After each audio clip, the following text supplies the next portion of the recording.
Shalom.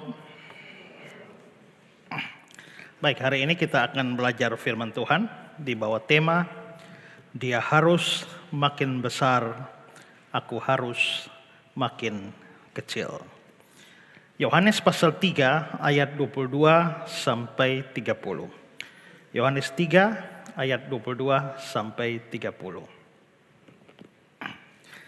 Sesudah itu Yesus pergi dengan murid-muridnya ke tanah Yudea, dan dia diam di sana bersama-sama mereka dan membaptis. Akan tetapi Yohanes pun membaptis juga di Ainon, dekat Salim, sebab di situ banyak air, dan orang-orang datang ke situ untuk dibaptis. Sebab pada waktu itu Yohanes belum dimasukkan ke dalam penjara. Maka timbullah perselisihan di antara murid-murid Yohanes dengan seorang Yahudi tentang penyucian. Lalu mereka datang kepada Yohanes dan berkata kepadanya, "Rabi, orang yang bersama dengan engkau di seberang sungai Yordan, yang tentang dia engkau telah memberi kesaksian, dia membaptis juga, dan semua orang pergi kepadanya." Jawab Yohanes, "Tidak ada seorang pun yang dapat mengambil sesuatu bagi dirinya kalau tidak dikaruniakan kepadanya dari surga. Kamu sendiri dapat memberi kesaksian bahwa aku telah berkata, aku bukan Mesias, tetapi aku diutus untuk mendahuluinya. Yang empunya mempelai perempuan ialah mempelai laki-laki. Tetapi sahabat mempelai laki-laki yang berdiri dekat dia dan yang mendengarkannya sangat bersukacita mendengar suara mempelai laki-laki itu. Itulah sukacitaku, dan sekarang sukacitaku itu penuh. Dia harus makin besar, tetapi aku harus makin kecil." Tema kita hari ini, dia harus makin besar, aku harus makin kecil, itu diambil dari ayat terakhir dari bacaan kita tadi, ayat yang ke-30, dan ini adalah kata-kata Yohanes Pembaptis. Mengapa sampai Yohanes Pembaptis mengeluarkan kata-kata ini? Dia harus makin besar, aku harus makin kecil. Nah, kalau kita memperhatikan teks kita dengan baik, maka kita akan lihat bahwa antara pelayanan Yohanes Pembaptis dan pelayanan Yesus itu ada semacam overlapping, ada tumpang tindih di sana, di mana pada saat Yohanes belum selesai melayani, Yesus memulai pelayanannya. Atau pada saat Yesus memulai pelayanannya, Yohanes Pembaptis juga sedang melayani, belum selesai masa pelayanannya. Coba perhatikan ayat 22 sampai 24. Sesudah itu Yesus pergi dengan murid-muridnya ke tanah Yudea. Dia diam di sana bersama-sama mereka dan membaptis. Berarti Yesus melayani dengan murid-muridnya. Ayat 23. Akan tetapi Yohanes pun membaptis juga di Ainon. Yesus dan murid-muridnya membaptis, berarti pelayanan sudah dimulai. Tapi dikatakan Yohanes pun membaptis juga di Ainon, berarti ada dua pelayanan di mana sama-sama membaptis. Grup satu, Yesus dan murid-muridnya. Grup kedua adalah Yohanes dan murid-muridnya. Lalu ayat 24. Sebab pada waktu itu Yohanes belum dimasukkan ke dalam penjara. Setelah Yohanes masuk penjara, pelayanannya berakhir. Karena dari penjara langsung ke kubur setelah kepalanya dipenggal. Jadi pelayanan Yohanes berakhir dengan pemenjaraannya. Tetapi di sini dikatakan sebab waktu itu Yohanes belum dimasukkan ke dalam penjara, berarti pelayanannya masih berjalan.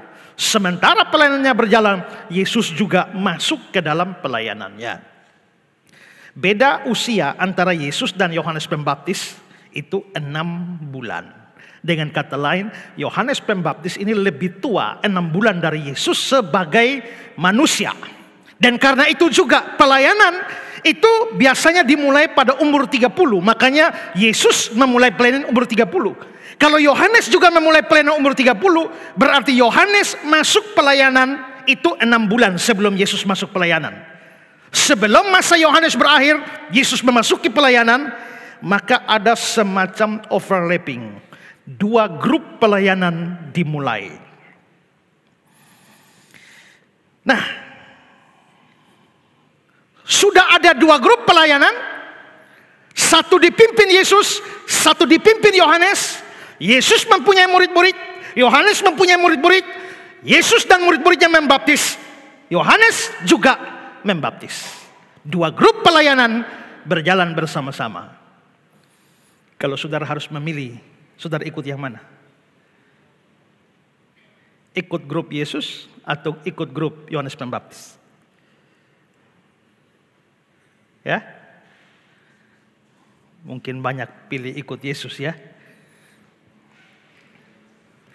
Nah, jikalau kita memang membandingkan antara Yesus dan Yohanes, maka memang Yohanes tidak ada apa-apanya. Tetapi ingat bahwa Yohanes itu orang besar. Dia orang besar di antara seluruh nabi yang lahir. Menurut Yesus tidak ada seorang yang lahir dari seorang perempuan lebih besar dari Yohanes Pembaptis. Berarti Yohanes Pembaptis memang orang besar. Kenapa Yohanes Pembaptis lebih besar? Dia lebih besar dari Musa, lebih besar daripada Yesaya, lebih besar daripada Yeremia, Sakaria, Hosea, semua nabi perjanjian lama. Yohanes terbesar. Kenapa Yohanes terbesar? Karena nabi-nabi yang lain hanya menubuatkan tentang Mesias. Mesias akan datang. Yesaya bilang seorang anak diberikan bagi kita, seorang putra diberikan bagi kita. Tapi 750 tahun yang akan datang. Dan Yohanes tidak, dan Yesaya tidak melihat kedatangan Mesias itu. Nabi Mika juga menubuatkan, hai engkau Bethlehem Efrata, daripadamu akan bangkit seorang yang memimpin Israel, yang permulaannya sudah sejak dahulu kala, sudah sejak purbakala. Tapi Mika tidak pernah melihat kehadiran Yesus di dunia ini. Musa juga menubuatkan bahwa akan datang seorang nabi seperti aku. Tetapi Musa mati tanpa pernah melihat Mesias itu datang. Semua nabi bicara tentang Yesus, bicara tentang Mesias, tapi tidak ada satupun melihat langsung Mesias. Tapi Yohanes Pembaptis, dia nabi. Dan dia nabi yang mempersiapkan jalan untuk kedatangan Mesias. Dan ketika Mesias datang, dia sendiri lihat. Bahkan dia sendiri yang membaptis Yesus, sang Mesias itu.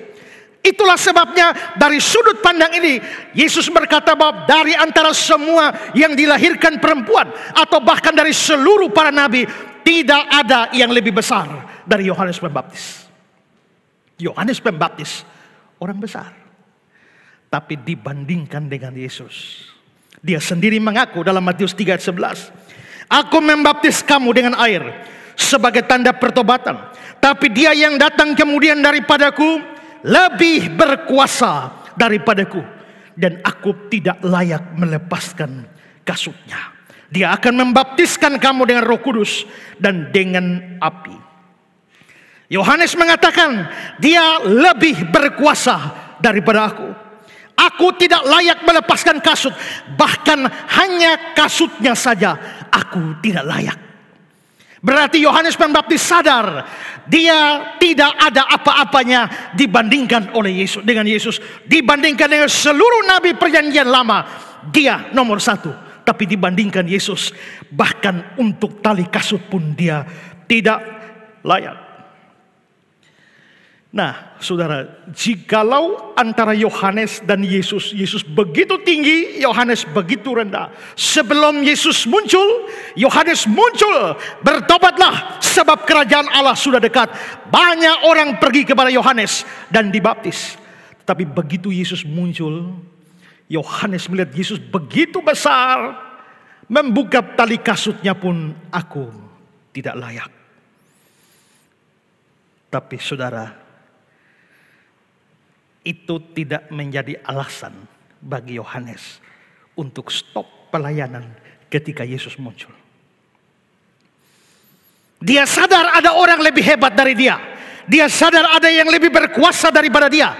Dia sadar bahwa dia tidak layak dibandingkan, tidak ada apa-apa dibandingkan dengan Yesus. Tapi sementara Yesus sudah memulai pelayanan, Yohanes terus melakukan pelayanannya.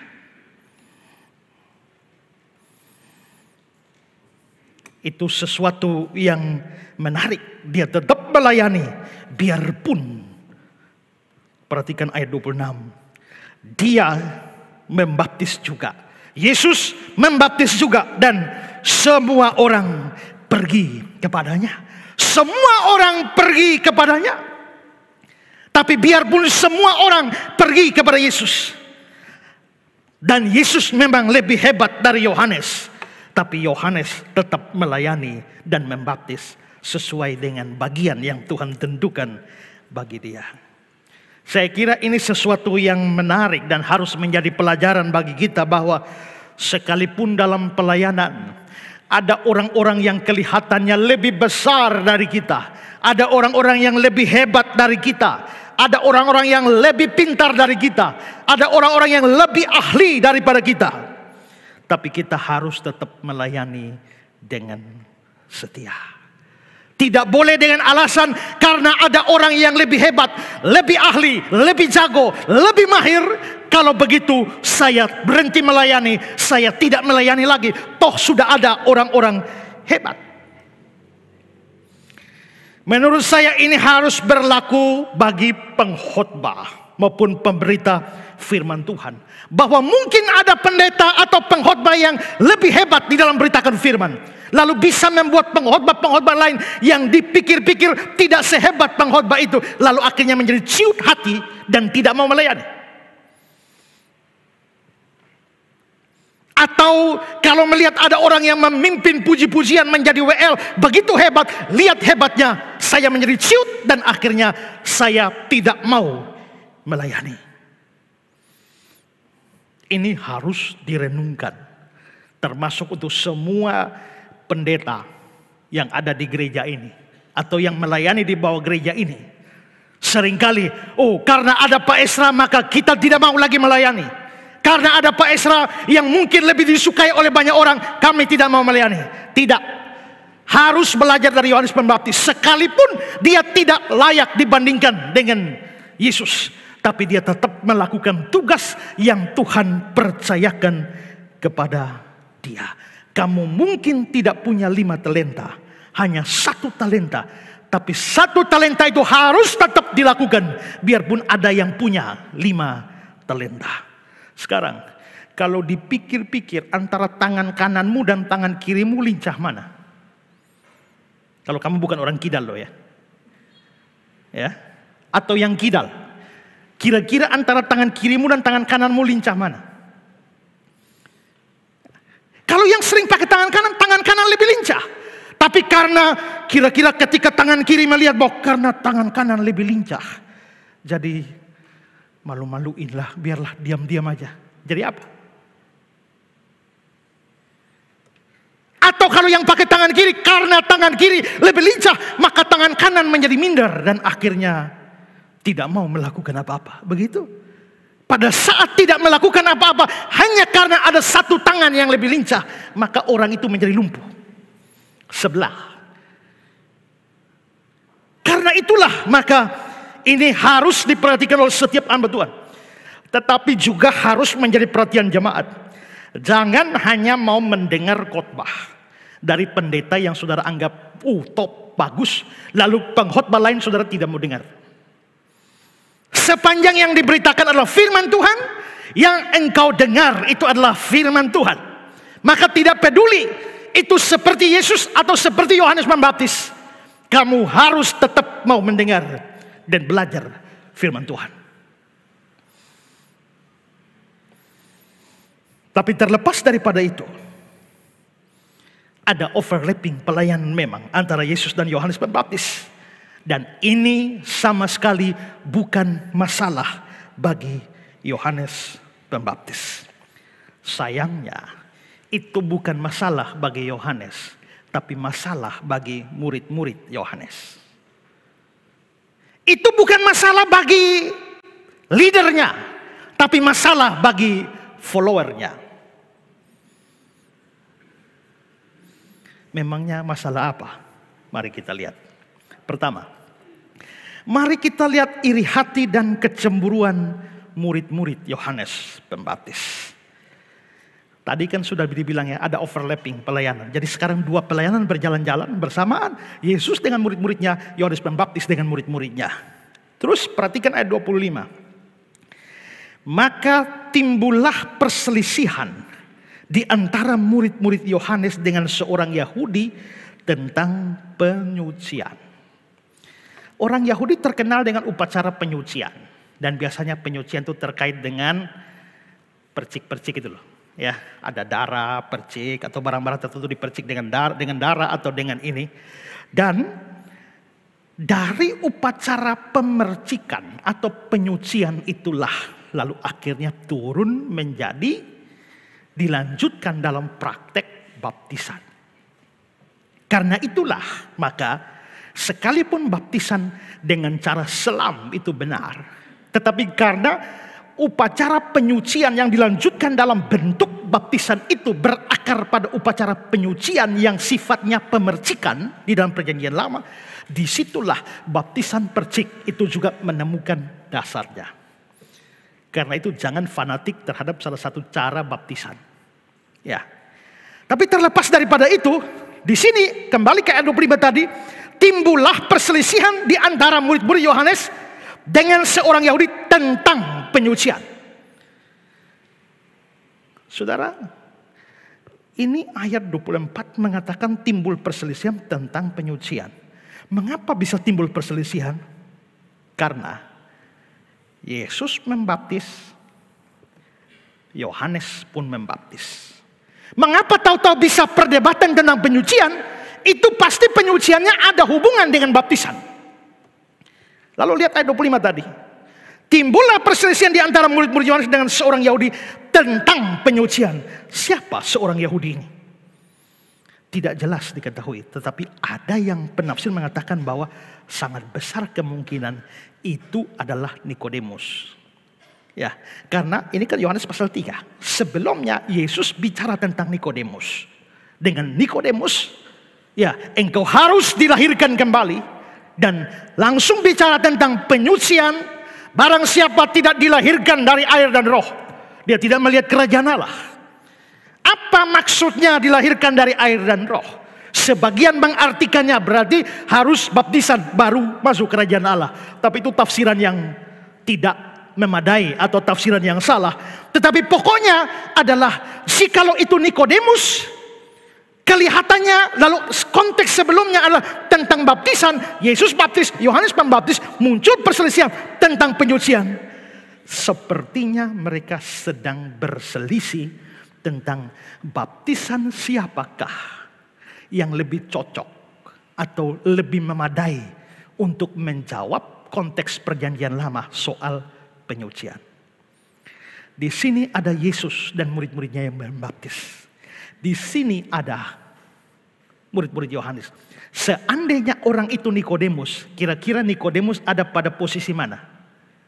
Yesuslah. Dia baru belajar pada Yesus. Maka dengan kata lain, terjadilah perdebatan sebenarnya antara dua pemimpin ini, Yesus dan Yohanes Pembaptis, manakah baptisan yang lebih manjur untuk penyucian? Perhatikan kata-kata Clark. Orang Yahudi yang dibicarakan di sini mungkin adalah seorang yang dibaptis oleh murid-murid Tuhan kita. Dan apa yang diperdebatkan kelihatannya adalah apakah baptisan Yohanes ataukah baptisan Kristus yang lebih mujarab untuk penyucian. Albert Barnes, apa masalah yang diperselisihkan di sini tidak diketahui dengan pasti.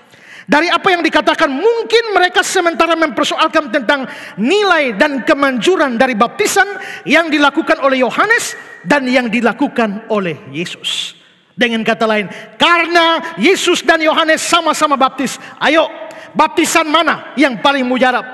Maka tentu saja murid-murid Yesus atau pengikut Yesus atau orang Yahudi yang pro Yesus mengatakan bahwa baptisan Yesuslah yang paling mujarab. Tapi murid-murid Yohanes berselisih, tidak, baptisan Yohaneslah yang paling mujarab. Jadi dengan kata lain, mereka sedang berdebat mana lebih baik antara Yesus dan Yohanes. Mana lebih baik antara baptisan Yesus maupun baptisan Yohanes. Dua pemimpin besar Sebenarnya tidak ada problem. Karena Yohanes menyadari siapa Yesus, membuka tali kasutnya. Aku tidak layak. Leadernya tidak ada masalah, tapi masalah pada followers. Itulah sebabnya Warren Wiersbe bilang begini, apabila dua pengkhotbah terkenal terlibat dalam pekerjaan yang serupa, mudah bagi teman dan musuh mereka untuk menjadi bersaing dan membandingkan pekerjaan mereka berdua. Benar bukan?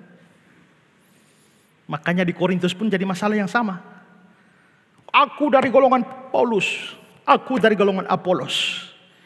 Paulus itu orang pintar sekali. Dia seorang yang belajar hukum Taurat di bawah Rabi Gamaliel.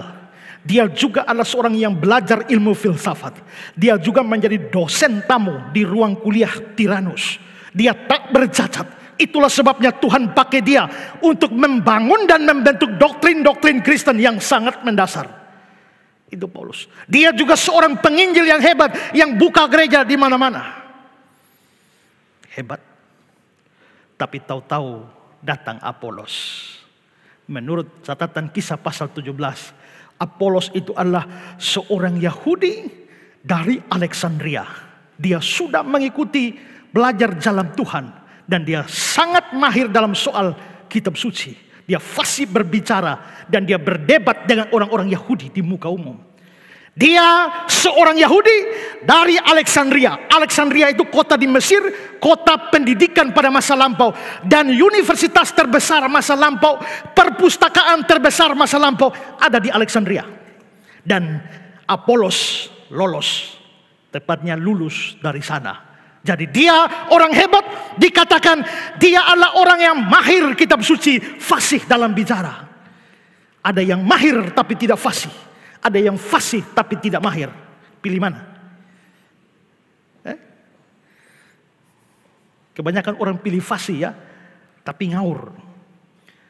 Daripada dia mahir tapi tidak fasih, kita mengantuk. Tapi Apolos perpaduan antara dua-duanya, fasih, mahir. Dia juga berdebat dengan orang-orang Yahudi di muka umum. Dia membuktikan dari kitab suci Yesus adalah Mesias, berarti dia ahli kitab.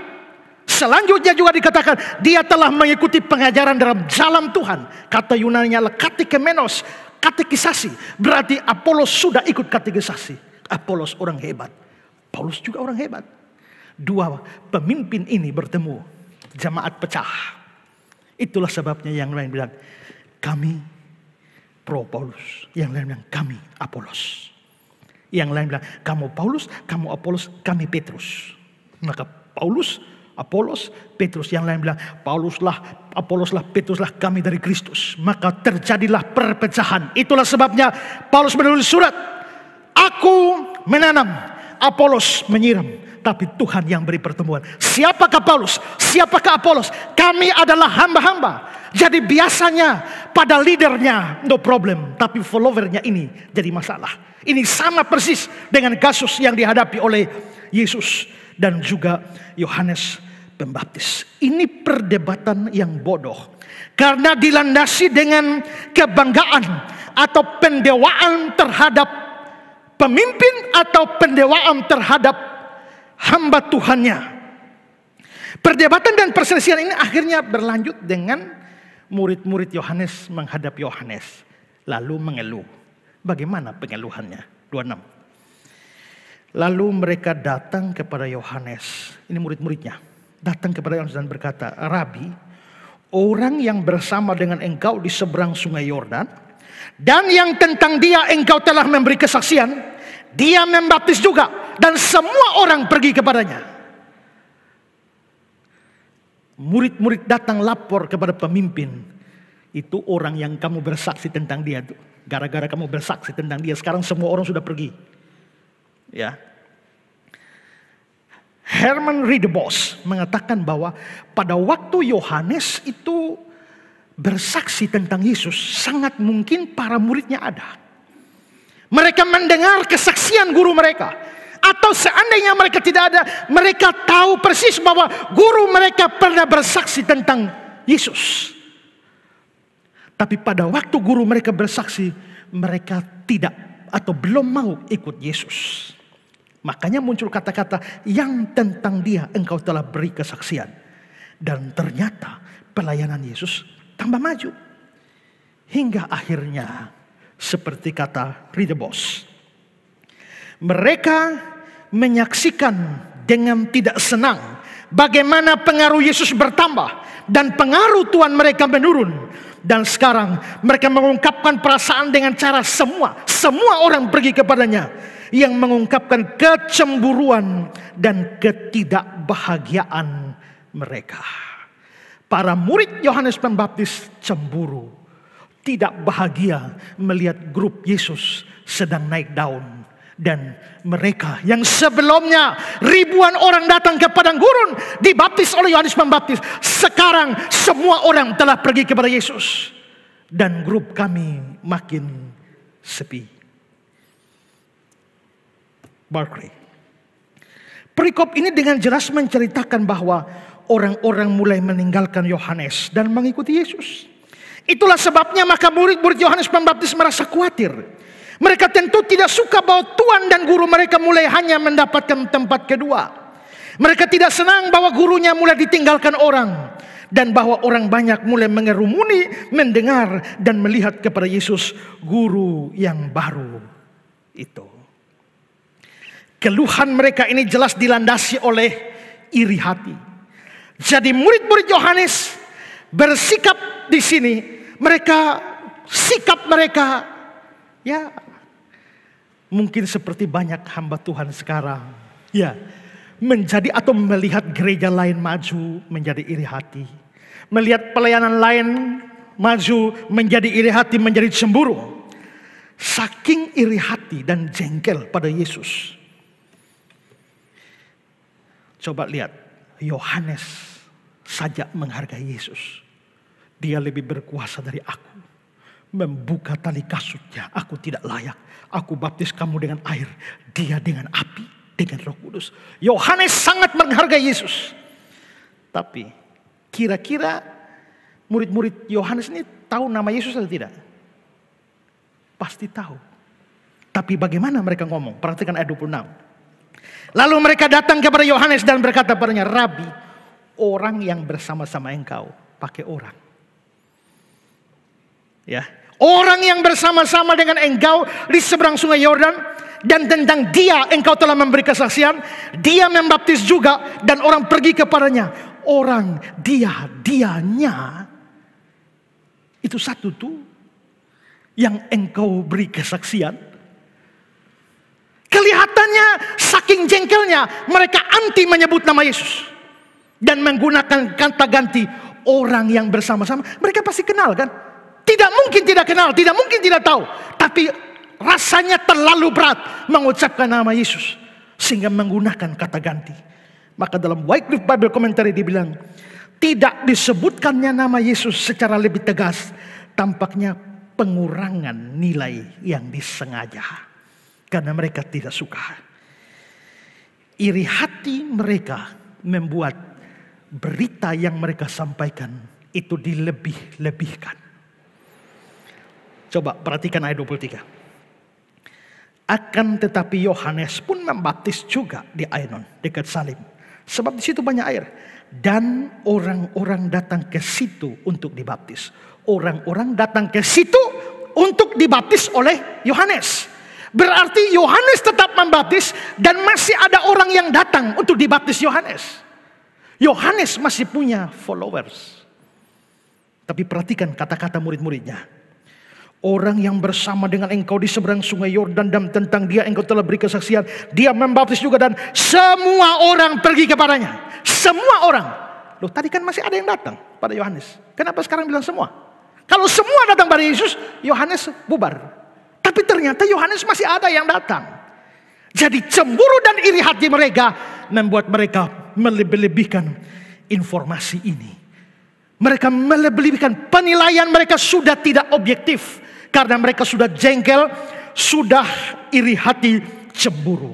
Tidak senang dengan Yesus. Karena itu hati-hati, ketika sudah tidak senang dengan orang, biasanya penilaian sudah tidak objektif. Ya. Jarang orang yang tidak senang tapi masih objektif. Nah, saudara-saudara, dari kata-kata mereka ini terlihat bahwa mereka lebih cinta guru mereka atau golongan mereka sendiri daripada cinta kebenaran atau cinta Tuhan. Ya. Ada kata-kata bagus dari Albert Barnes. Demikianlah banyak orang mencintai sekte atau golongan mereka lebih daripada mereka mencintai Kristus. Dan akan lebih bersuka cita kalau ada orang yang menjadi orang Presbyterian, Metodis, Baptis daripada kalau orang itu menjadi seorang Kristen yang sungguh-sungguh dan rendah hati. Ini bukan roh atau semangat dari Injil. Kesalehan yang benar mengajarkan kita bersuka cita kalau ada orang berdosa yang kembali kepada Kristus dan menjadi suci. Tidak peduli apakah mereka mengikuti kita atau tidak. Dan saya kira hari ini begitu. Banyak orang lebih cinta GKIN daripada lebih cinta Kristus. Banyak orang lebih cinta GBI daripada Kristus. Banyak orang lebih cinta GKI daripada Kristus. Banyak orang lebih cinta GPDI dari Kristus. Banyak orang lebih cinta Gemit daripada Kristus. Dan karena itu tidak peduli kalau itu bertentangan atau itu gereja lain maju dan bukan gereja mereka atau denominasi mereka, mereka menjadi iri hati dan marah. John Wesley itu adalah pendiri gereja Metodis, dan suatu hari diceritakan bahwa John Wesley tidur sementara dia bikin khotbah dan dia bermimpi. Dia masuk ke surga. Dia lihat ada begitu banyak orang di surga. Lalu dia tanya kepada Tuhan, Tuhan, apakah di sini ada orang Presbyterian, aliran Presbyterian? Tidak ada. Apakah di sini ada orang-orang dari gereja Baptis? Ada orang-orang Baptis? Tidak ada. Apakah di sini ada dari gereja ini? Tidak ada. Yang ini tidak ada. Yang ini tidak ada. Semua tidak ada. Kalau semua tidak ada, jangan-jangan semua yang di surga ini adalah orang Metodis dari gereja dia. Lalu dengan hati-hati dia tanya, dan Tuhan, apakah di sini ada orang Metodis? Dan Tuhan bilang, tidak ada. Maka kaget dia. Presbyterian tidak ada, Baptis tidak ada, Metodis tidak ada, ini tidak ada, itu tidak ada, ini tidak ada, itu tidak ada. Terus yang ada di sini siapa?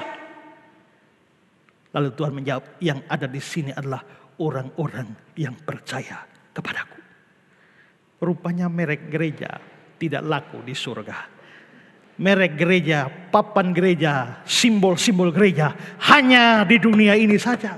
Tapi sayangnya hari ini gara-gara denominasi gereja, tembok gereja, orang menjadikan orang lain seperti musuh. Dan bersuka cita kalau ada orang bertobat masuk GKIN, tapi menjadi tidak bersuka cita kalau orang bertobat masuk GBI. Atau bersuka cita karena orang masuk gerejanya GBI, tapi tidak suka kalau orang bertobat masuk Gemit misalnya. Tidak. Jikalau kita betul-betul mencintai Kristus, kita akan senang dan bahagia kalau ada orang berdosa yang bertobat. Tidak peduli dia masuk gereja mana, sepanjang bukan gereja sesat. Kalau gerejanya benar, tidak peduli masuk mana, kita harus bersuka cita karena itu. Nah, karena itulah di sini kita bisa lihat ada kecemburuan yang besar. Dan saya berharap bahwa kecemburuan seperti ini tidak ada di dalam diri kita semua. Tidak ada di dalam diri kita sebagai anak-anak Tuhan. Tidak ada dalam diri jemaat yang lalu menjadi cemburu, menjadi iri hati karena gereja lain lebih besar daripada kita. Dan juga tidak boleh ada dalam diri setiap orang yang suka atau menjadi follower Ezra Soru. Ketika ada orang lain lebih hebat, lebih terkenal, lalu akhirnya menjadi berkecil hati atau menjadi marah atau iri hati dengan orang lain. Tidak.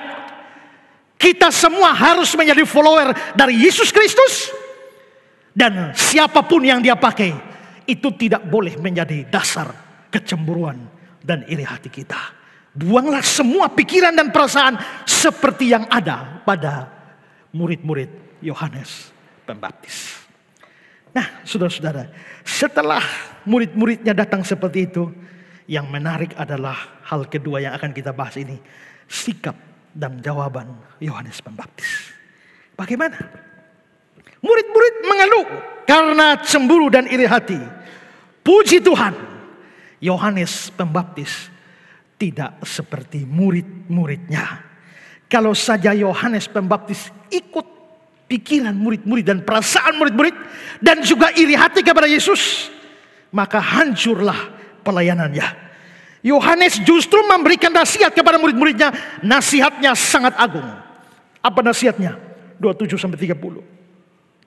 Jawab Yohanes, tidak ada seorang pun yang dapat mengambil sesuatu bagi dirinya kalau tidak dikaruniakan kepadanya dari sorga. Kamu sendiri dapat beri kesaksian bahwa aku telah berkata, aku bukan Mesias, tapi aku diutus mendahuluinya. Yang empunya mempelai perempuan ialah mempelai laki-laki. Tapi sahabat mempelai laki-laki yang berdiri dekat dia dan yang mendengarkannya sangat bersuka cita mendengar suara mempelai laki-laki itu. Itulah sukacitaku. Dan sekarang sukacitaku menjadi penuh. Dia harus makin besar, tapi aku harus makin kecil. Ini jawaban yang agung dari Yohanes Pembaptis. Nah, kira-kira semua yang dikatakan Yohanes Pembaptis ini kita bisa sarikan. Apa sebenarnya yang dijawab oleh Yohanes Pembaptis kepada murid-muridnya?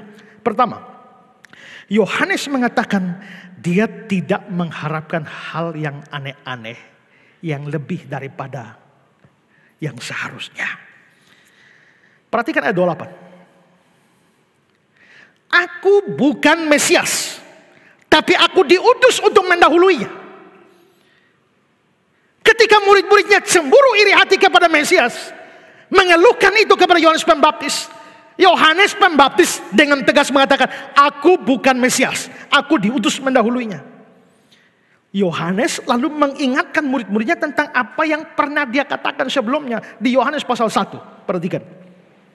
Dan inilah kesaksian Yohanes ketika orang Yahudi dari Yerusalem mengutus beberapa imam dan orang-orang Lewi kepadanya untuk menanyakan dia, siapakah engkau? Dia mengaku dan tidak berdusta, katanya, aku bukan Mesias. Lalu mereka bertanya, kalau begitu siapakah engkau? Jawabnya, akulah suara orang yang berseru-seru di padang gurun, luruskanlah jalan Tuhan, seperti yang dikatakan Nabi Yesaya.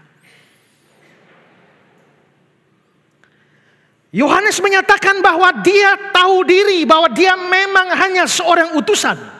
Dia hanya pembuka jalan. Dia hanya suara yang berseru-seru, persiapkan jalan bagi Tuhan.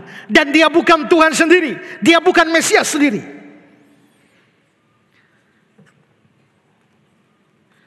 Kira-kira yang mau dikatakan Yohanes Pembaptis itu seperti yang dikatakan oleh Henry. Ketika dia katakan bahwa aku bukan Mesias, Henry bilang, lihatlah betapa tegarnya dan setianya Yohanes dalam memberi kesaksian tentang Kristus. Dan tidak seperti bulu yang digoyahkan angin kian kemari, kernyit dahi imam-imam kepala, ataupun puji-pujian para murid sendiri tidak bisa membuatnya mengubah pendiriannya. Aku bukan Mesias. Ahli-ahli Taurat kirim orang tanya, siapakah engkau? Apakah engkau Mesias? Bukan. Bayangkan kalau mereka kirim orang dan tanya, ini utusan ahli-ahli Taurat, siapakah engkau? Apakah engkau Mesias? Lalu Yohanes Pembaptis menjawab, engkau sendiri mengatakannya. Wah, itu langsung dia akan dinobatkan. Tapi dia bilang, aku bukan Mesias. Para murid-muridnya memuji-muji dia. Dia tetap, aku bukan Mesias. Kernyit dahi imam-imam kepala ataupun puji-pujian muridnya sendiri tidak bisa membuatnya mengubah pendiriannya. Aku bukan Mesias. Ini hamba yang luar biasa. Lanjut dari Henry. Suatu peneguhan bagi murid-muridnya bahwa keluhan mereka itu tidak masuk akal.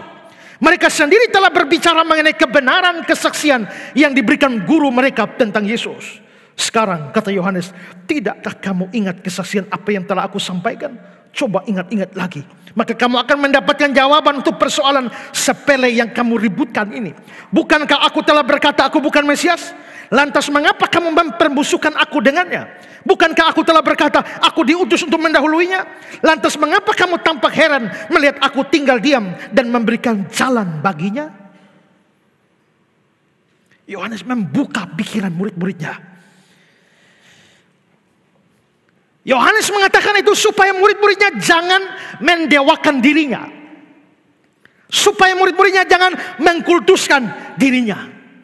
Dan menurut saya, hamba Tuhan yang sejati, hamba Tuhan yang benar adalah hamba Tuhan yang berusaha menolak setiap upaya pendewaan dirinya oleh para pengikutnya. Tapi hari ini banyak pendeta, banyak hamba Tuhan mengangkat diri jadi dewa, bahkan dewa 19. Membiarkan dan menikmati para jemaat, para follower mengkultuskan dirinya.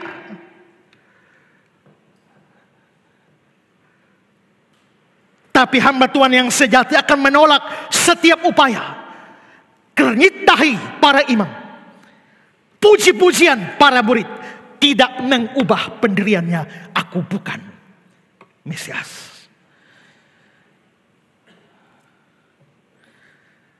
Perhatikan lagi komentar Henry. Hamba-hamba yang setia akan merasa puas apabila mereka telah melakukan apa yang dapat mereka lakukan untuk mencegah hal-hal berlebihan yang dapat diperbuat oleh jemaat mereka. Yohanes bukan hanya tidak pernah mendorong mereka untuk berharap bahwa dialah Mesias, tapi juga dengan jelas telah mengatakan pada mereka hal sebaliknya. Dan kini tindakannya itu memberikan kepuasan baginya. Yohanes bukan hanya tidak mencegah mereka menganggap dia Mesias, bahkan sebaliknya. Kalau dia hanya tidak mencegah, dia mungkin tidak mengatakan aku Mesias, tapi dia membiarkan dirinya diperlakukan sebagai Mesias. Yohanes sama sekali tidak mau itu. Untuk mengikis perasaan seperti itu, dia berkata sebaliknya eksplisit, aku bukan Mesias.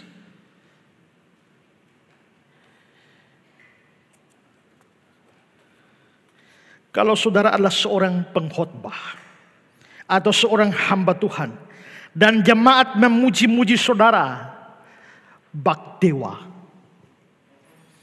maka saudara wajib melakukan apa yang dilakukan oleh Yohanes Pembaptis ini.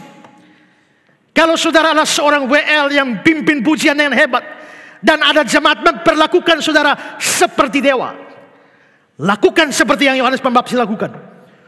Saudara guru sekolah minggu yang begitu digandrungi oleh anak-anak, bahkan dengan mama-mama mereka sekalian, lakukan seperti yang dilakukan Yohanes Pembaptis ini.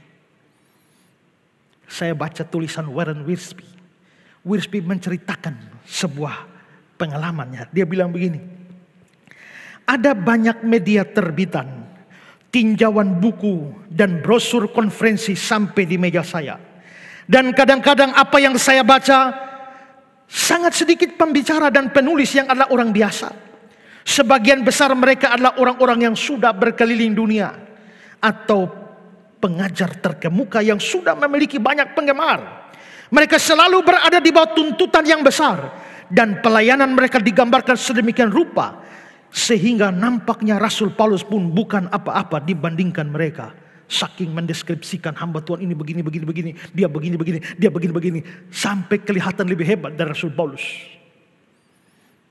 Seorang pendeta Presbyterian di Melbourne, Australia memperkenalkan Hudson Taylor dengan menggunakan terlalu banyak kata yang sifatnya menyanjung kehebatan pengkhotbah tersebut. Terutama kata besar. Dia hamba Tuhan yang besar, dia penginjil yang besar, dia pengkhotbah yang besar, dia pemimpin yang besar, dia ini yang besar, itu yang besar, ini yang besar, itu yang besar. Terlalu banyak kata besar. Taylor melangkah ke mimbar dan dengan tenang berkata, saudara-saudara yang terkasih, saya adalah hamba yang tidak ada apa-apa dari Tuhan yang begitu agung. Lalu Wiersbe berkata, jika Yohanes Pembaptis di surga mendengar pernyataan Taylor ini, Yohanes Pembaptis pasti berkata, haleluya.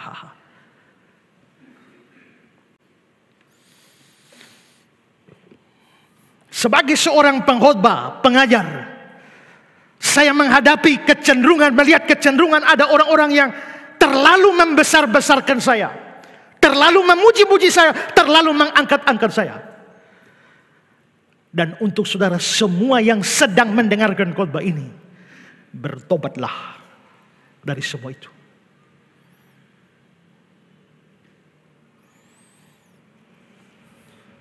Yohanes ingin mengatakan pada para muridnya bahwa memang tempat teratas, tempat tertinggi itu bukan miliknya dia. Hidup ini akan banyak sejahteranya kalau banyak orang sadar bahwa tempatnya bukan nomor satu.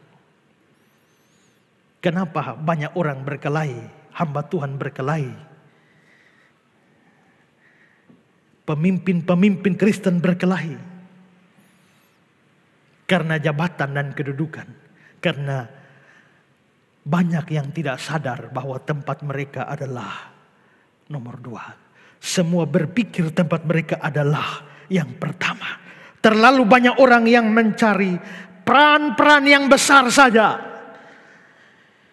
Yohanes Pembaptis bukan orang semacam itu. Dia benar-benar tahu bahwa Allah telah memberi dia peran bawahan. Jikalau banyak di antara kita sadar bahwa Allah memberikan peran bawahan kepada kita, Allah memberikan tempat nomor 2, nomor 3, nomor 4 bagi kita, saya kira pelayanan ini banyak sejahteranya. Hidup akan lebih dijauhkan dari ketegangan serta hal-hal yang menyakitkan apabila kita sadar dan menerima bahwa tidak semua orang Tuhan tempatkan pada posisi nomor 1. Walaupun demikian, bahwa Tuhan memberikan tempat masing-masing dan seharusnya masing-masing melayani dengan sungguh-sungguh di tempat di mana Tuhan berikan kepada dia. Seorang namanya Nyonya Browning mengatakan semua macam pelayanan adalah sama di hadapan Allah. Di hadapan manusia ada yang nomor 1, ada yang nomor 2, ada yang depan layar, ada yang belakang layar. Tetapi di hadapan Tuhan semua macam pelayanan sama di hadapan Allah. Setiap tugas yang dilakukan bagi Allah itu adalah tugas yang besar. Karena itu lakukanlah tugas-tugas yang Tuhan berikan kepada saudara, sekecil apapun atau di posisi manapun Tuhan tempatkan saudara. Posisi di hadapan Tuhan tidak selalu sama. Pelayanan bisa sama besar dan bahkan upah bisa sama besar. Saya berkhotbah, beritakan firman, saya tahu upah saya besar. Tapi apakah upah saya lebih besar dari tukang kamera? Kameramen yang membuat khotbah saya sampai ke telinga atau sampai ke HP, TV, komputer saudara? Apakah upah saya lebih besar dari petugas sound system yang ada di belakang? Tidak tahu juga. Bahkan mungkin saja kita memberikan atau mendapatkan upah yang sama. Matius 10 ayat 41-42. Barang siapa menyambut seorang nabi sebagai nabi, dia menerima upah nabi. Ada yang nabi, ada yang bukan nabi. Ada yang hanya menyambut nabi, tapi upahnya sama, upah nabi. Barang siapa menyambut seorang benar sebagai orang benar, dia akan menerima upah orang benar. Jadi itu berarti bahwa orang pada level yang bawah pun bisa mendapatkan upah sama besar pada orang di level atas. Sepanjang dia melakukan tugas pelayanannya dengan sungguh-sungguh. Bahkan barang siapa memberi air sejuk secangkir saja pun kepada salah seorang kecil ini, karena dia muridku, aku berkata kepadamu, sesungguhnya dia tidak akan kehilangan upah daripadanya. Tugas-tugas kecil yang hanya memberikan air putih, air sejuk kepada muridku, tidak kehilangan upahnya. Maka itu berarti bahwa pelayanan yang kelihatannya kecil tidak jadi jaminan bahwa upahnya kecil. Bahkan pelayanan yang kecil kalau dilakukan dengan sungguh-sungguh bahkan bisa mendapatkan upah seorang nabi. Karena itu jangan menjadikan tempat, posisi kedudukan menjadi sesuatu masalah yang bikin ruwet hidup ini dan pelayanan ini. Seberapa dan di mana saja Tuhan tempatkan saudara, lakukan itu dengan sungguh-sungguh. Itu yang Yohanes tegaskan. Cukup. Tuhan memang taruh dia di tempat kedua. Dan dia harus lakukan itu dengan sepenuh hati. Kedua, Yohanes mengatakan bahwa tidak seorang pun yang akan bisa menerima lebih daripada apa yang Allah berikan kepadanya. Perhatikan ayat 27. Yohanes menjawab, tidak ada seorang pun yang dapat mengambil sesuatu bagi dirinya kalau tidak dikaruniakan kepadanya dari surga. Semua yang dimiliki dari Allah. Semua yang dipunyai dari Allah. Tidak ada orang yang bisa memiliki sesuatu kalau Allah tidak memberikan kepadanya. Perhatikan Ibrani 5 ayat 4. Kita bisa bandingkan dengan ini. Dan tidak seorang pun yang mengambil kehormatan itu bagi diri sendiri. Tapi dipanggil untuk itu oleh Allah. Seperti yang telah terjadi dengan Harun. Kehormatan sebagai imam itu dari Allah. Makanya Joseph Benson mengatakan, Dr. McKnight memparafrasekan perikop itu sebagai berikut. Seorang abdi Allah atau nabi tidak dapat mengambil martabat dan otoritas yang lebih besar daripada yang menurut Allah pantas untuk diberikan kepadanya.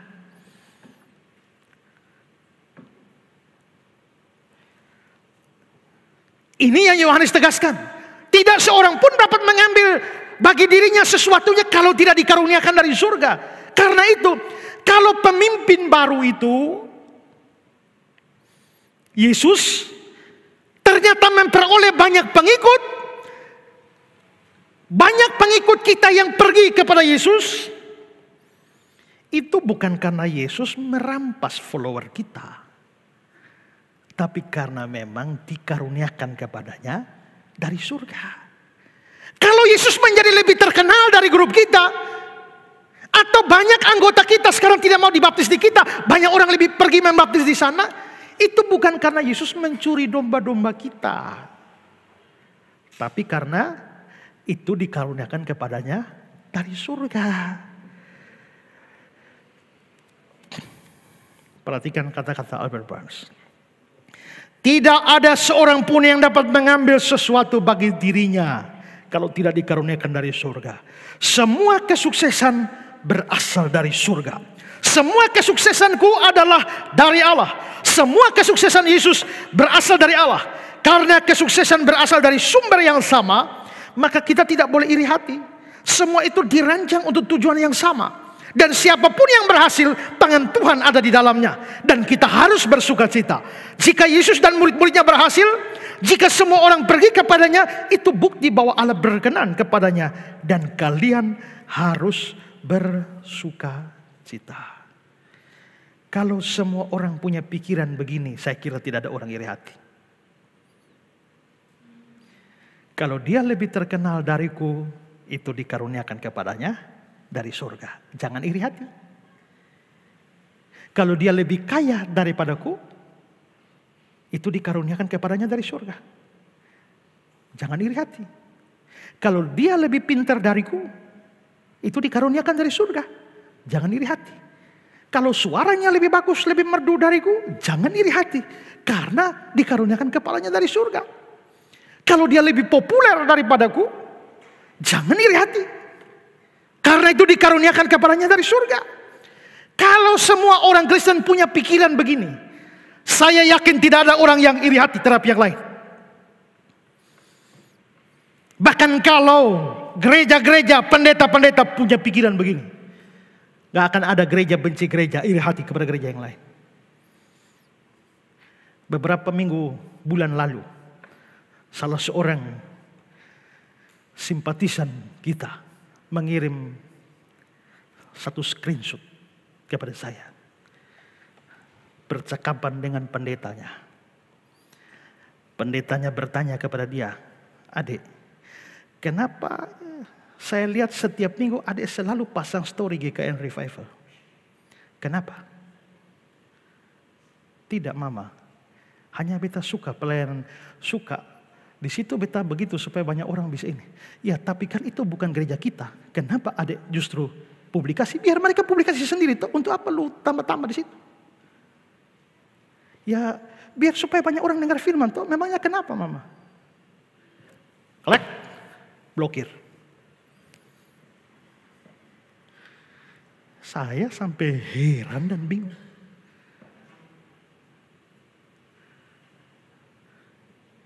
Seandainya kita sungguh-sungguh berpikir bahwa bahkan saya pun tidak bisa mendapatkan apa-apa kalau tidak dikaruniakan dari surga. Gereja ini pun tidak bisa mendapatkan apa-apa kalau tidak dikaruniakan dari surga. Gereja tetangga pun tidak bisa dapat apa-apa kalau tidak dikaruniakan dari surga.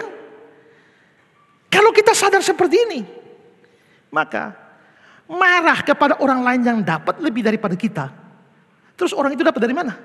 Dari surga. Berarti kau marah kepada surga. Benci karena orang lain lebih daripada kita, padahal orang itu lebih karena dikaruniakan dari surga. Itu berarti benci kepada Tuhan yang memberikannya. Jika seseorang melayani bukan untuk kemuliaan diri sendiri, tapi kemuliaan Tuhan, seharusnya tidak perlu marah.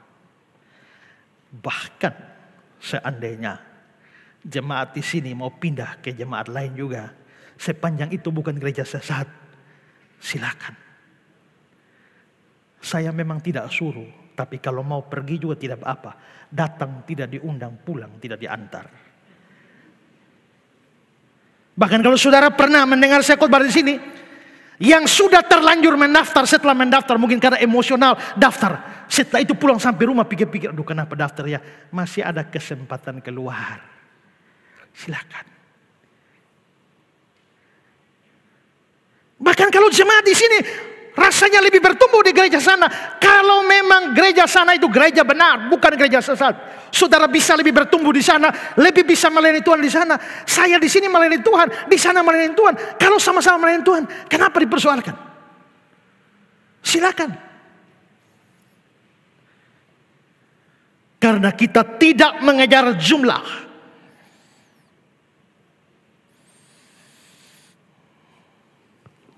William Barclay menceritakan tentang seorang pendeta yang bernama Dr. Spence. Dia adalah pengkhotbah yang hebat.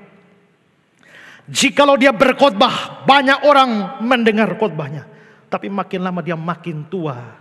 Dan setelah makin tua, kualitas khotbahnya makin menurun. Dan dia kehilangan pendengar. Gerejanya makin lama makin kurang. Tahu-tahu ada gereja satu, gereja baru di pojok jalan sana. Dan perlahan-lahan jemaat gerejanya pindah ke sana. Makin lama, makin minggu, makin kurang, makin kurang. Sampai satu hari minggu, dia naik ke mimbar gereja. Hanya berhadapan dengan para majelis dan jemaat tidak ada. Lalu dia bilang, teman-teman saya mau bertanya, di mana jemaat kita semuanya?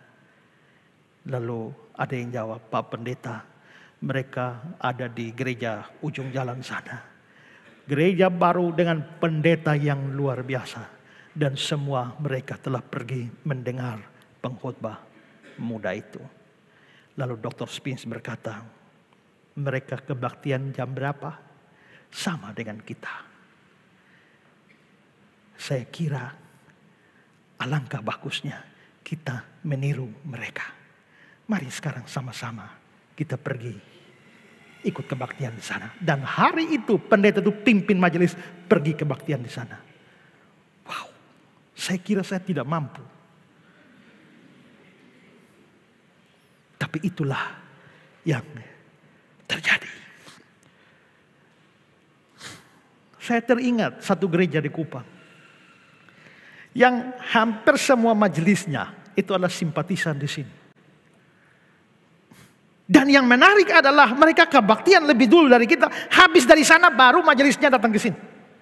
Satu kali habis kebaktian mereka masih rapat.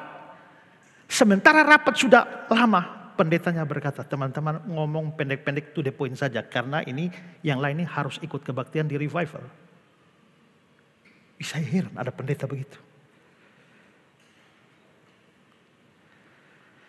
Sampai satu kali, satu jemaat dari gereja itu datang mau pindah ke sini. Jadi jemaat, saya bilang, kenapa mau pindah ke sini?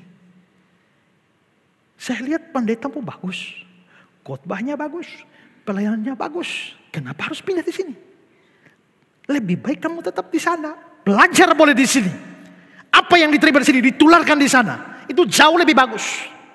Dan dia tidak jadi pindah, tetap di sana. Seandainya kita punya pikiran semacam ini bahwa tidak ada di antara kita yang bisa dapatkan sesuatu kemajuan, keberhasilan apapun kalau dikaruniakan dari surga. Kita akan dibebaskan dari banyak rasa iri hati, panas hati, dendam dan kecemburuan. Henry bilang begini, mengapa kita tidak boleh iri terhadap mereka yang diberi bagian karunia yang lebih besar atau yang lebih luas manfaatnya daripada kita? Yohanes memperingatkan murid-muridnya bahwa Yesus tidak akan dapat mengunggulinya seperti itu kalau tidak dikaruniakan kepadanya dari surga. Sebab Kristus sebagai manusia dan pengantara menerima pemberian-pemberian. Dan jika Allah berkenan kepadanya, rohnya dengan tidak terbatas. Mengapa mereka harus marah karenanya? Alasan yang sama juga berlaku bagi orang lain. Jika Allah berkenan memberikan kepada orang lain kemampuan dan keberhasilan yang melebihi kita, apakah kita akan tidak senang karena menganggap Allah tidak adil, tidak bijak, pilih kasih? Tidak.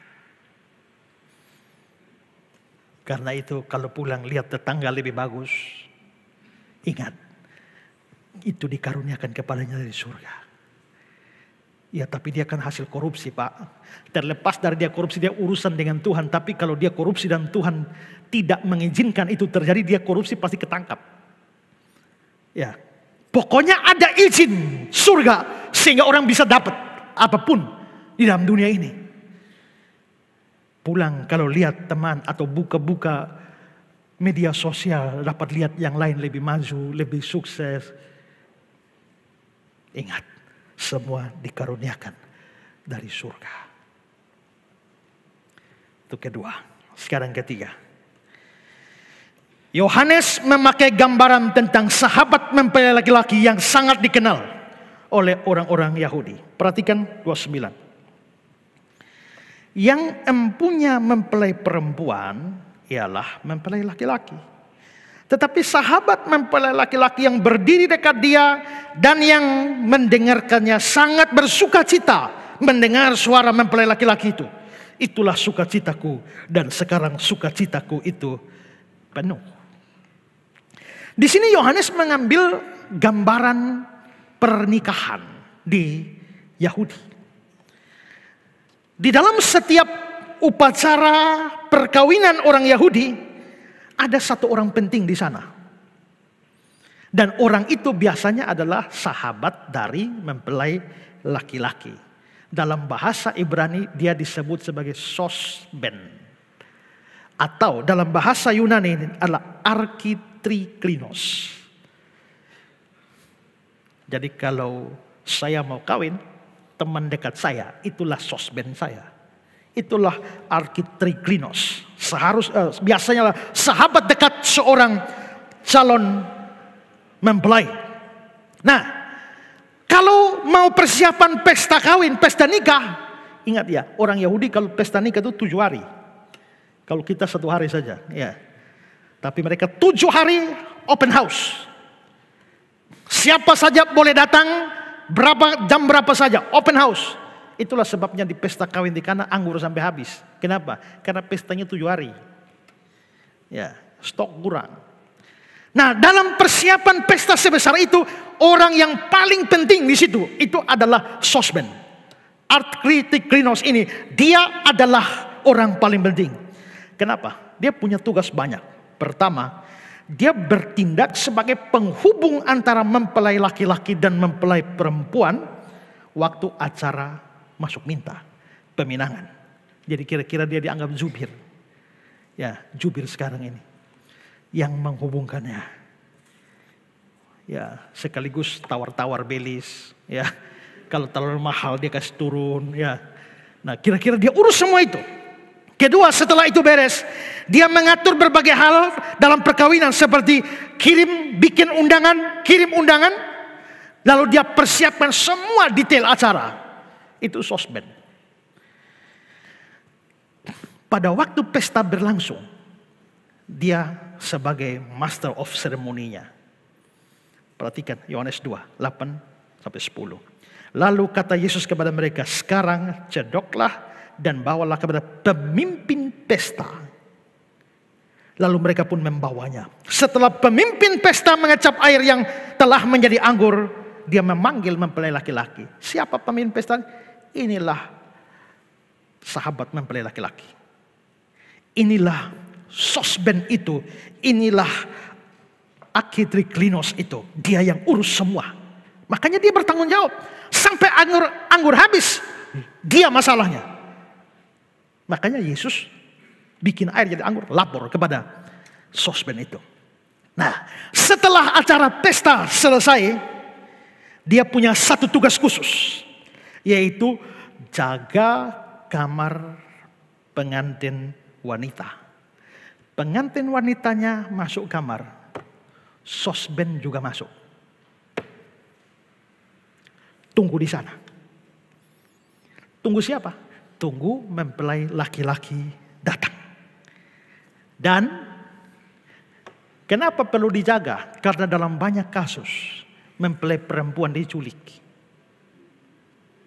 Maka Sosben ini harus ada di dalam kamar pengantin itu. Dan ketika pintu diketok, Assalamualaikum. Karena yang di dalam itu sahabat itu kenal suara temannya, mempelai laki-laki. Begitu dia kenal suaranya, dia buka pintu. Kalau suara tidak dikenal, dia tidak akan buka pintu. Tapi kalau suaranya kenal, itu sahabat saya. Dia buka pintu. Dan setelah dia buka pintu, dia persilakan mempelai laki-laki masuk dan tugasnya selesai. Dia keluar, menutup pintu dan dia pergi. Dan malam itu bukannya malam bagi dirinya. Tugas the end. Selesai.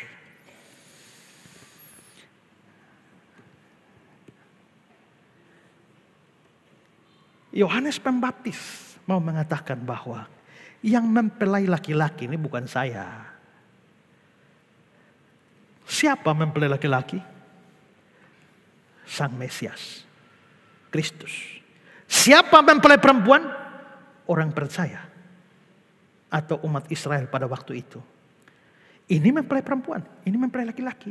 Saya ini bukan mempelai laki-laki. Saya ini cuma sahabat mempelai laki-laki yang menyiapkan segala sesuatu untuk kedatangan Sang Mesias itu.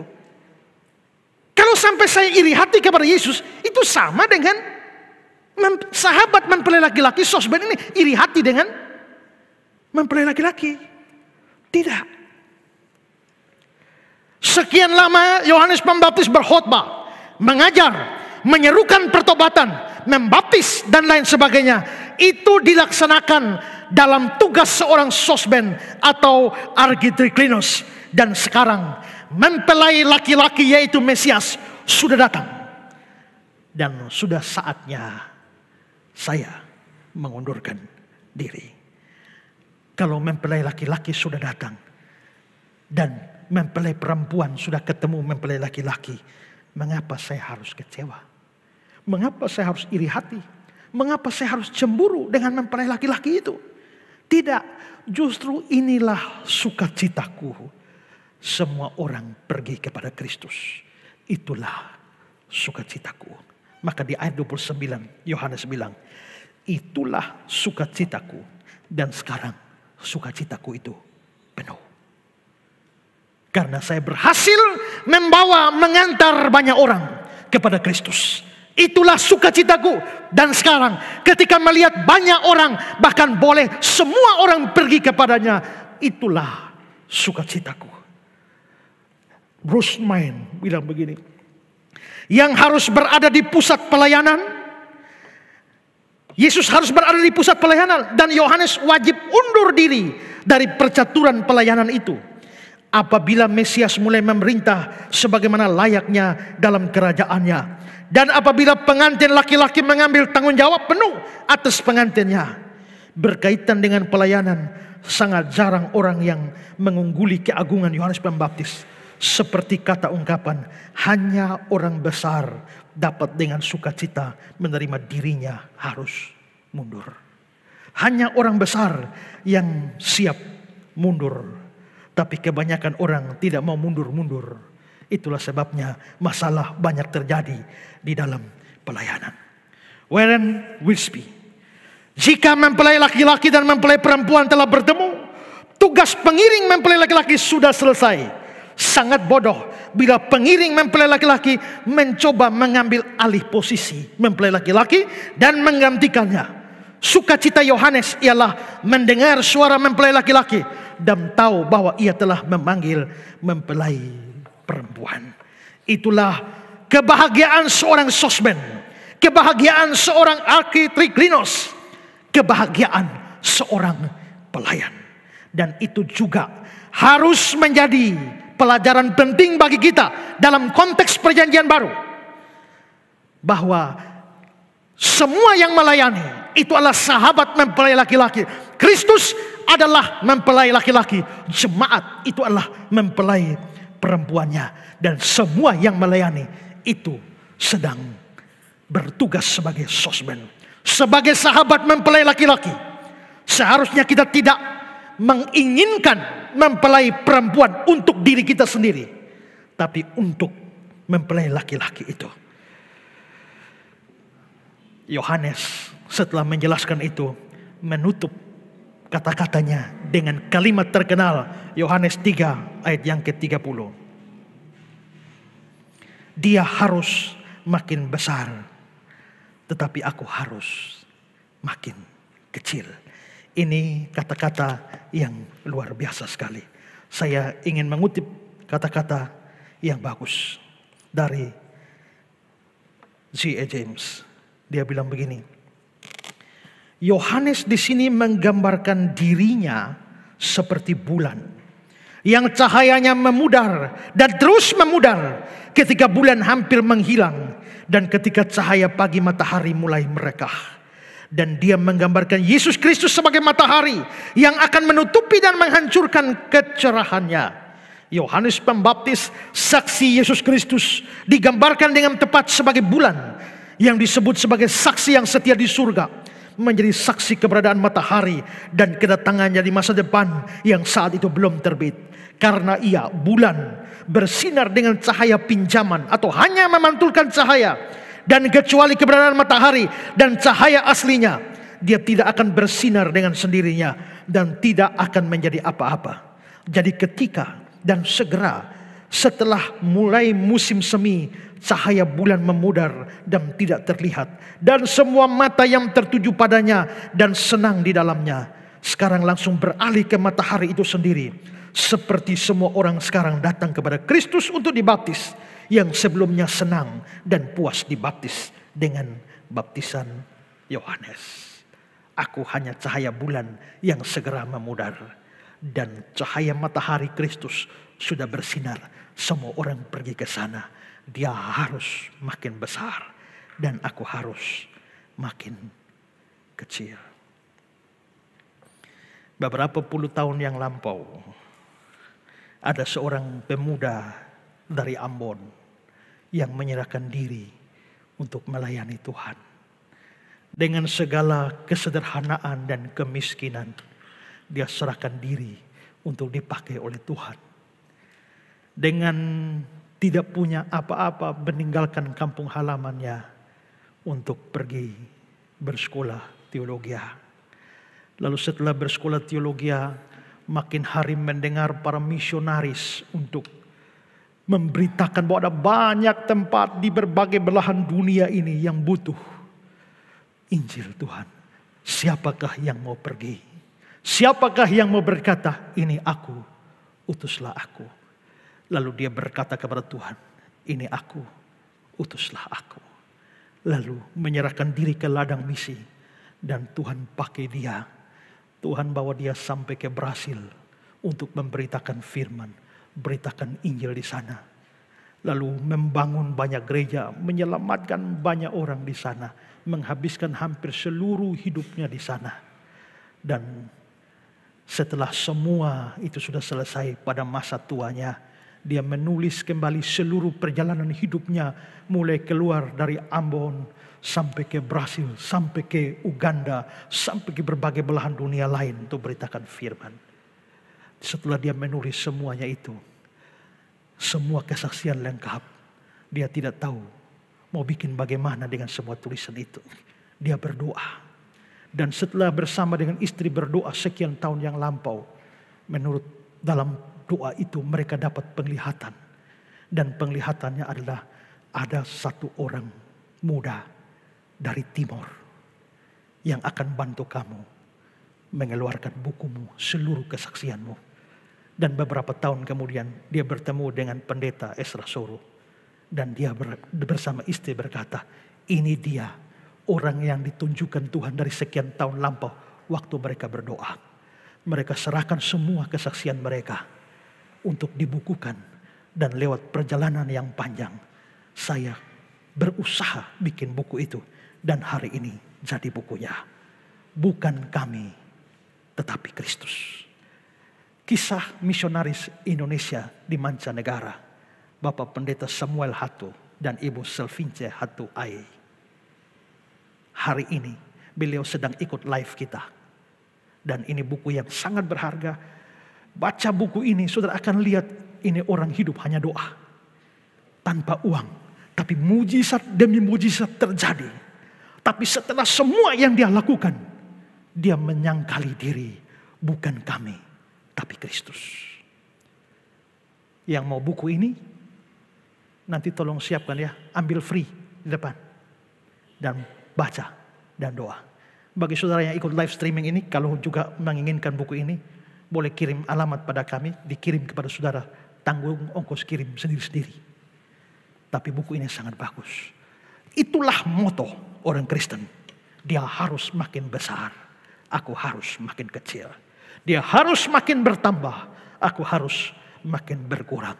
Bukan aku, tapi Kristus. Bukan kami, tapi Kristus. Kiranya setiap orang yang dipakai di ladang Tuhan mempunyai hati seperti Yohanes Pembaptis. Dia harus makin besar. Aku harus makin kecil. Amin. Mari kita tunduk kepala kita.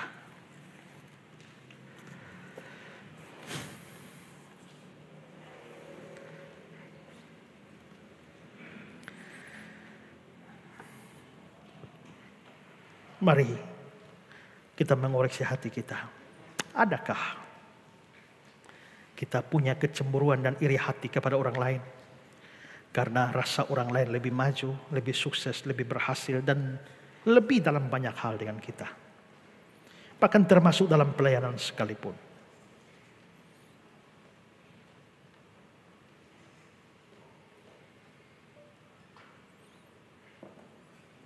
Sadar diri siapa kita.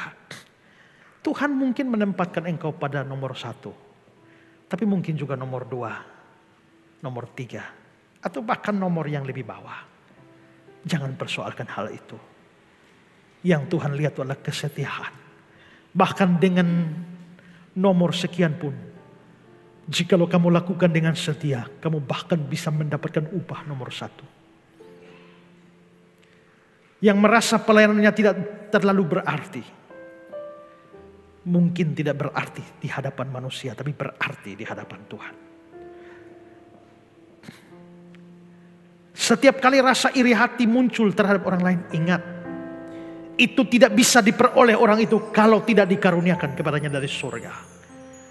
Memarahi, membenci, iri hati terhadap orang lain. Sama dengan marah, benci, iri terhadap keputusan surga. Setiap kali kita sudah melayani Tuhan, sadar. Jangan pernah mencuri kemuliaannya. Biarlah kemuliaan itu hanya menjadi milik Tuhan semata. Kita hanya sosben yang bertugas mempertemukan Kristus dan umatnya.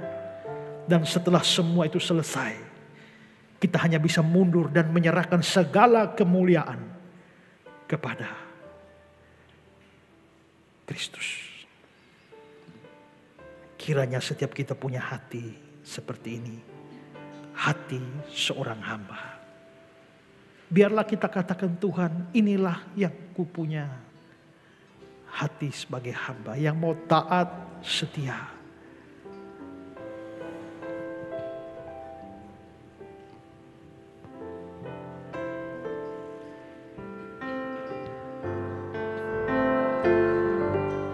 Inilah yang kupunya, hati sebagai hamba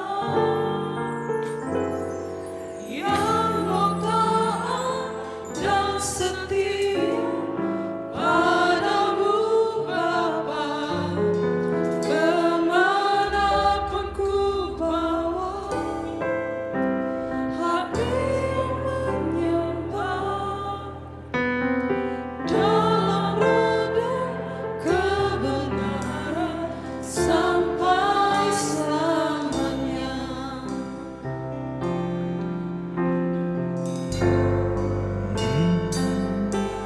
Inilah Yang kupunya, hati sebagai hamba yang mau taat dan setia padamu Bapa, kemanapun ku bawa, hati yang menyembah dalam roda kebenaran sampai selamanya.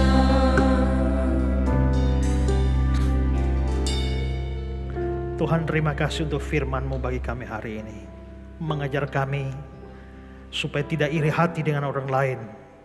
Bahkan tidak iri hati dengan orang-orang yang sama-sama bekerja di ladang Tuhan.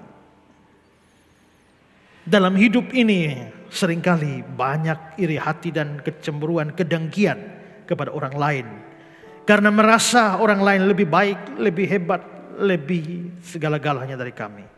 Tapi hari ini kami belajar bahwa Tuhan memberikan kepada setiap orang seturut kehendak Tuhan. Tidak seorang pun mengambil darinya apa yang tidak dikaruniakan kepadanya dari surga. Biarlah kami sadar akan hal itu. Dan di dalam pelayanan kami tidak mempersoalkan posisi urut-urutan di hadapan manusia. Tapi melakukan dengan setia.